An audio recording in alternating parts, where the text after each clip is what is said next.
Hey everyone, how are we doing today? I don't even know what day it is. Thursday. It's Thursday.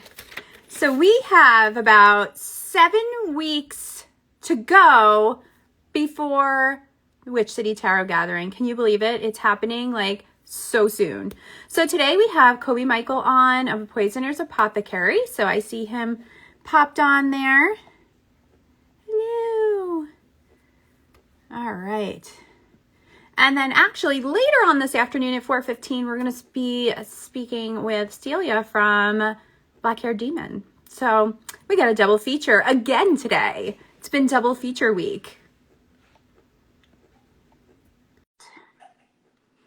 Come on, Instagram. Let's see. Hey, Pam. Hi, Coby. Hi. How are How's it going, you? Jen? Good. Good. I'm just trying to get my volume here. All right, good. I was glad that the internet's sort of cooperating with us. It's been pouring here like all morning, and it's just like blah. That's okay, because that makes my internet mess up. But we are here, and it is good. And so let's get going. So everybody, thank you. Welcome for coming and hanging out with us today. And we have Coby Michael from A Poisoner's Apothecary, and he's actually presenting and is also a vendor. So he himself is like a double feature. It's going to be so exciting. I love it. And I actually love your products. I do get them. I have a whole bunch of them and I use them all the time. And it just, the amount of care you put into them, it just like really shows. And I love them. I love your products. They're so awesome. Well, thank you. I'm glad that you noticed. I really give a shit about what I do. So. Yay! Yay! You know, these days it's questionable with a lot of people. So like that's something I really notice when it's like, oh, okay, they actually like what they do. All right. No, it's awesome. And you are also the author of, I'm trying to see, I have it here. Oh, where is it? It's like lost. A poison herbal. Oh, I just shot my keyboard. Poison Path Herbal, yes. And this is actually, I really love this book because there isn't really many books out there for the poisonous stuff. So this one is like really awesome, and I like how you like break it down and make it really easy to understand as well. It's not like, because some of them are so technical, and if you're not that type of person, you're not right, like you're just starting, it can get a little bit overwhelming, but you make it so easy to understand and really figure out, and I love that.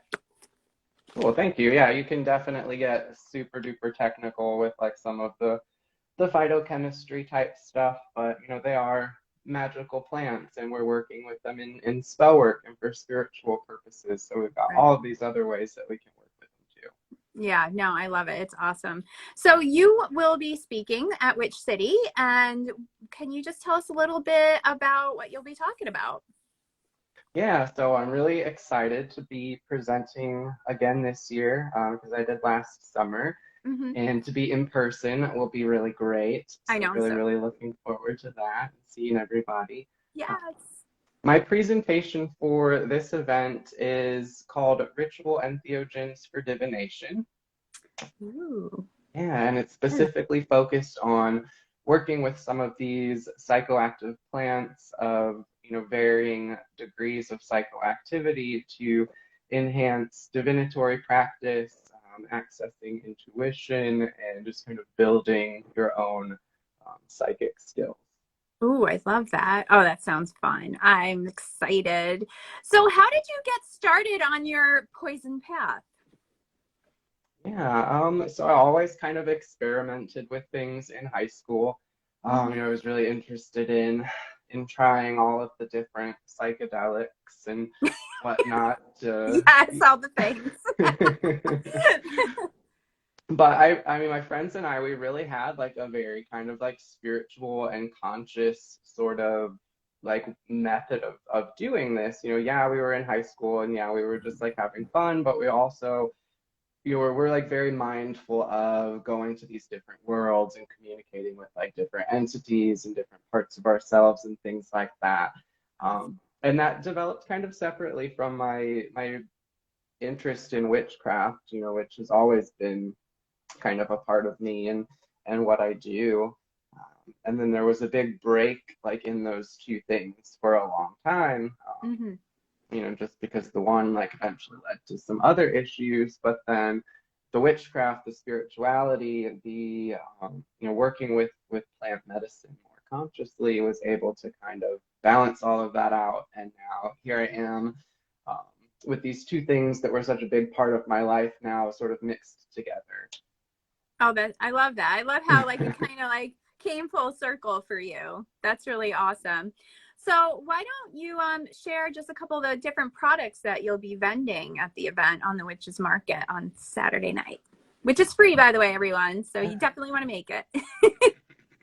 Wow, I am gonna try and bring as much as I possibly can. Yay! Um, Most everything that has to do with divination and spirit communication. I've got a number of different ritual oil formulas that have their own entheogenic effects with the different essential oils and other ingredients that I use that can be applied topically to enhance your divination, can be used to kind of anoint your divinatory tools, things like Mhm. that. I'm bringing the vampire formulas Woohoo! because we'll be in the vampire city too, so those Yeah. will be there. All of the flying ointments, all of the jewelry. So I do a lot of talismanic jewelry that is kind of focused on baneful herbs, poisonous plant allies, ceremonial plants, and they're just really beautiful, like little window lockets that are arranged in different combinations to kind of bring out certain energies. So people really like to work with them in that way if you're not Hmm. into And they're ingesting. beautiful. Yeah, No, I they're love awesome them. to make. Yeah, I love just, and I love like the little like cases or whatever you want to call it they're in. Like they're all like antique looking and it's really awesome. Thank Do you. they take a long time to make? Some of them are a little bit tedious. There's a lot of layering that goes on, and then the ones that have like little stones, little cabochons in them, Hmm. getting everything positioned so that it stays where it's supposed to. Right, right. Tricky. Yeah. So it's not as easy as it looks. Yeah. I mean, I'm looking at it. I'm like, wow, how did he do this? Magic. Yeah. No, I love it. So, what would you say is your most popular product right now? Right now, I would say it's probably all of the Amanita stuff. Amanita muscaria. So I have tinctures, smoking blends, topical ointments, mushroom powder capsules. That's really, really big right now for microdosing. So Yes. for like all of the mental and emotional health benefits, and then also working with it in a spiritual context because it's a very shamanic mushroom. So that's probably the most popular. Oh, awesome. I love that. So now you just opened a little shop, right? Like a new spot. Can you tell us a little bit about that and the name of it and all that good Yeah, stuff? thank you. So that's called Staff and Snake. I love that name. That's my Yes. tattoo, if you can I see love it. it. Yeah, no, that's so awesome. Thank you. I came up with that because snakes are obviously medicine, transformation, occult wisdom, poison, all of that. And then you have the staff of Asclepius, which represents healing. All of the healing that happens on the poison path. And that essentially started as kind of an order fulfillment center for the poisoner's apothecary. Okay. But there's like such an awesome hi, Corey. Such an awesome plant spirit community here in St. Pete that I've really been able to connect with a lot of other herbalists and the work that they're doing. And so it's kind of become this really cool, just sort of community space too. Yeah, no, and and I obviously follow you on all the things, and I'm always seeing you posting, it looks like there's just like so many awesome people there. So that, and you've been going to so many different events and stuff like that, and that's really exciting too. I love seeing that. Yep, it's a beautiful thing. Very Yeah. lucky. Very, very good. So now when when people, do they need to bring anything to your presentation? Should they be prepared? Should they bring a tarot deck? Should they bring some sort of divination, or just a notebook is good? Notebook is always a good thing to have anytime you're Yeah. going to classes. Yeah. Yeah, tarot deck would be good. Going to be doing more like my plant demonstrations. Oh, Yeah, tarot deck would be nice. I'm sure everyone will have those every anyway. yeah, I love that. So do you have like a plant that is like your favorite right now that you're working with? Right now, I'm growing some castor plant, Oh, castor beans, that my friend Nicholas Pearson gave to me a few weeks ago. So those have been like an interesting new one. mm-hmm. Um, and I've been working with this plant that is called malevolence, which Ooh. is Solanum atropurpureum, which is basically like a really angry, thorny tomato or belladonna kind of plant. So that's been a new one that's decided to work with me this year, Yeah. when a lot of the other ones have said, we're going to take a break. Mm-hmm. All about boundaries and speaking your truth and just not putting up with anybody people's shit anymore. I'm just such What? a nice person and I'm just tired of it. I'm not Yes, going to do it anymore. it's time. You're now a thorny tomato. Oh my gosh, that's I love that. That's amazing. No, that's amazing. I'm never forgetting that ever. Now, so can you actually consume the like fruit of it, or I'm assuming it's a fruit because tomatoes a fruit, right? So can you actually consume that? It's not like a food staple anywhere. It doesn't really have Yeah. much ceremonial use. It just looks so spooky that there's a lot of like folklore of like stay away from this plant. It's bad. Okay. But because it is in the nightshade family, there's definitely some potential for alkaloid content. And like we see Mhm. with a lot of them, the fruits are generally not the most poisonous part of the plant, especially when they're ripe. But I Right. haven't eaten one yet. Yeah. So what will you make with that? This one I've done a couple little lockets from one of the plants that didn't make it, and Mm-hmm. I think it's gonna be more of like a a plant essence, flower essence kind of a thing at first. Oh, That's cool. usually like my first initial kind of exploration. I keep looking over there because it's over there. That's what I Um, figured. And I know it's listening, so we got to be nice. yeah, I'm not totally sure what it wants to do yet, Yeah. Oh, but that's awesome. So usually like will you just kind of like meditate on the plant, just kind of ask it like what do you want to do kind of thing before you start like journeying into like actually the creation process? yeah, just kind of sitting with it, being around it, keeping it alive. Uh, Yes. they appreciate that. They do. Um, They do.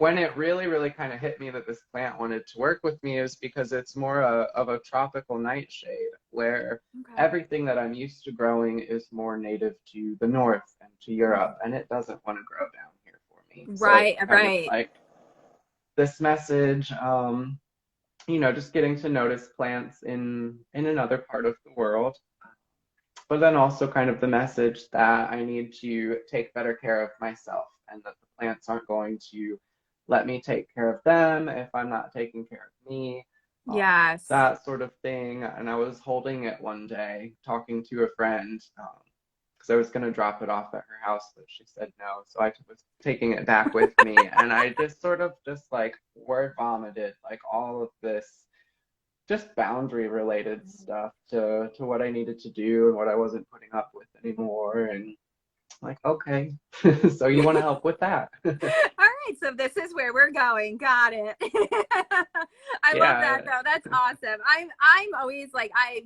plants everywhere. I'm always talking to my plants, and I actually live on top of a mountain, so and I love how you mentioned about like the plants that tend to show up for you, because like for me, last year I really had a lot of violets outside, like everywhere, violets all over the place. So I was making all the things violet. This year I did not see one, not one. And it's so funny how, and it's so true how that happens, because I just go and walk my property and I'll see things I haven't, like this year actually I saw a lot of mugwort and I didn't see that last year, and it's so true how whatever wants to work with you does just kind of pop up. So I totally agree with that. I love it. So why don't you tell everybody where we can find you on the internet? You can find all of the formulas, all of my work, my blog at thepoisonersapothecary.com. You can follow me on Patreon at The Poisoner's Apothecary, and same on Instagram, Poisoner's Apothecary. Awesome. Yes. I didn't know you had a Patreon. Now I'm all excited. I'm going to have to go join your Yeah. Patreon. I love it. That's so great. All right. Well, thank you so much for hanging out with me today. And I am so excited to meet you in like 7 weeks. It's a countdown's on. Yes, likewise, counting down. It'll be Yes, a blast. it is. It's going to be fun. All right, Coby, you have a great day. Well, have Thank a good you. day. Thanks for Thanks, coming, guys. everybody. Bye. Bye.